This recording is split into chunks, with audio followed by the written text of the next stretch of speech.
यशस्वी प्रधानमंत्री आदरणीय नरेंद्र मोदी जी के नेतृत्व में जो केंद्र की सरकार काम कर रही है उसके 8 साल पूरे हुए। 8 साल के जो भी जन कल्याणकारी काम हुए, उनकी योजनाएं जो जन जन तक पहुंची, उन योजनाओं को हम लोग यहाँ पर सब चीज़ों को बताने के लिए। तो जिस तरह से अब प्रदेश की स्थिति में बहुत ज़्यादा गर्मा गर्मी है, पथराव है, कार्रवाइयाँ चल रही हैं, आप इसको किस नज़रिए से देख रहे हैं? विपक्ष भी आरोप लगा रहा है। किस चीज़ का विपक्ष आरोप लगा रहा है? पुलिस की कार्यशैली पर सवाल उठाए जा रहे हैं, वीडियो वायरल हो रहा है, आपके ही मंत्री वीडियो वायरल कर रहे हैं।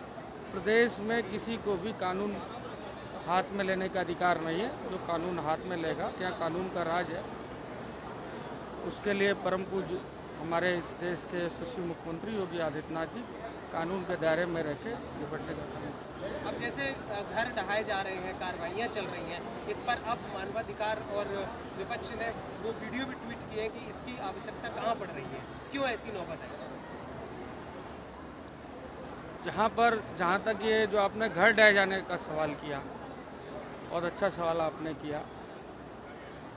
किसी का घर ढाया नहीं जा रहा। उपद्रववादी जो लोग प्रदेश का माहौल ख़राब करना चाहते हैं, जो प्रदेश के भाईचारे को बिगाड़ना चाहते हैं, जो प्रदेश में जनता की संपत्ति है, जो भी सरकार की संपत्ति है वो जनता की है, उसको नुकसान पहुंचाना चाहते हैं।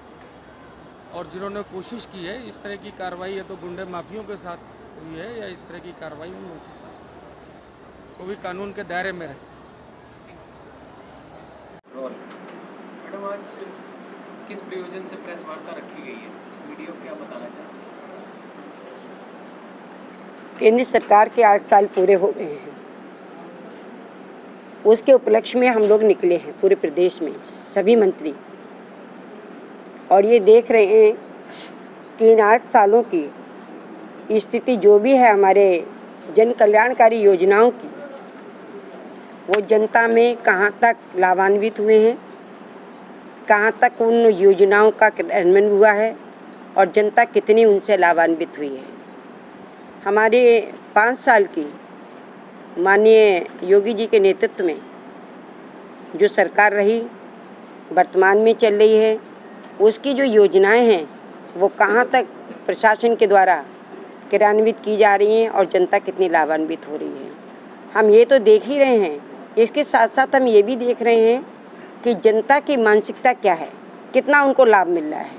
हम केवल अधिकारियों के भरोसे पर ही नहीं हैं, हम ये भी देख रहे हैं कि अधिकारी उन योजनाओं को कितना क्रियान्वित कर रहे हैं और जनता उनसे कितनी लाभान्वित हो रही है। सीधे सीधे हम जनता से संपर्क कर रहे हैं और जनता जिस आधार पर हमें रिपोर्ट दे रही है उसके बाद में फिर हम ये समीक्षा बैठक कर रहे हैं और उसमें हम जानकारी ले रहे हैं कि अगर कोई कहीं कमी दिखाई दे रही है तो वो क्यों है और वो कब तक पूरी हो जाएगी।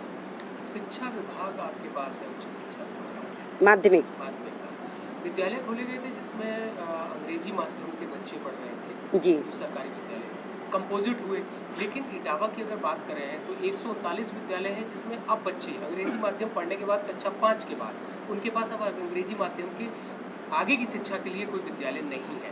बड़ी तादाद में लगभग ऐसे 40,000 बच्चे हैं जो अंग्रेजी में तो कक्षा 5 तक पढ़ चुके, लेकिन अब उनको आगे उच्च शिक्षा में इंटरमीडिएट तक जाना है, हाई स्कूल करना है या 8वीं तक करना है, तो उन्हें विद्यालय नहीं मिल रहा है। क्या प्लान है आपका? नई शिक्षा नीति में अंग्रेजी माध्यम से हम बच्चों को शिक्षा देंगे और उसकी व्यवस्था की जा रही है।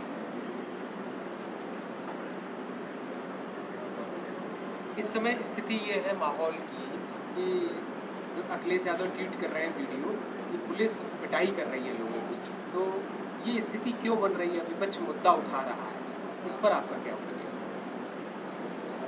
मैं किसी का नाम नहीं लेना चाहती, लेकिन मैं ये बताना चाहती हूँ कि प्रदेश में जिस प्रकार की शांति व्यवस्था है, कितना भी उपद्रव मचाने वाले एक उमंग में आते हों, लेकिन कुछ ही